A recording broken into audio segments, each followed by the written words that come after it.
Hello, अहो संक्रांतीला हळदी कुंकाचा कार्यक्रम ठेवायचा आहे घरी, त्याचं वाण आणायचं आहे, मला 10,000 रुपये पाठवून द्या. हां, आता बघच, ह्यावेळेस सगळ्यात भारी हळदी कुंकाचा कार्यक्रम माझ्याच घरी असणार आहे.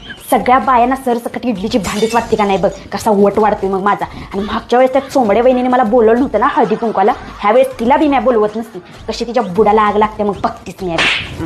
ह्यावेळेस हळदी कुंकाला ही 5,000ची साडीच घालते, सगळ्यात भारी मीच दिसली पाहिजे. हॅलो, हा वाटला रे पार्लरवाली, माझ्या घरी हळदी कुंकाचा कार्यक्रम आहे, तर माझा मेकअप करायचा आहे. आणि ऐक, माझा मेकअप असा करायचा ना, सगळ्यात भारी मीच दिसली पाहिजे. असा बायाने मला बघितल्या शेजारी करपून पार जळल्या पाहिजे त्या. हां चालतंय, ठेवू का, लवकर या. हॅलो, हा काळतोंडे वहिनी, त्या हगवणे वहिनीने हळदी कुंकाला काय घेतलं या? अगाय प्लॅस्टिकच्या बुट्ट्या दोडाचं घेऊन तसलं भिक्कारड आणि खापरं घेतली रे, घेतल्याच तिने त्या बाहेरच्या गाड्यावरनं. म्या हळदी कुंकवाला इडलीची भांडी ठेवली ती, या बरं का. हां चालतंय, ठेवू का. होय ग राणे, त्या हडकुळे वहिनीने कसली साडी घातली होती ग, नुसत्या झगामागान मलाच बघा. आणि देऊन भिक्कारावानी ती रुपयाची टिकल्याची पाकिटं दिली ती. तू उद्या माझ्या ती मग कळेल तुला हळदी कुंकू कसं असते ती. मागच्या वेळी त्या खापरतोंड्या वहिनीने समोसे ठेवली होती, तेलकाड झार, त्याला चवना ढव 5-8वानी.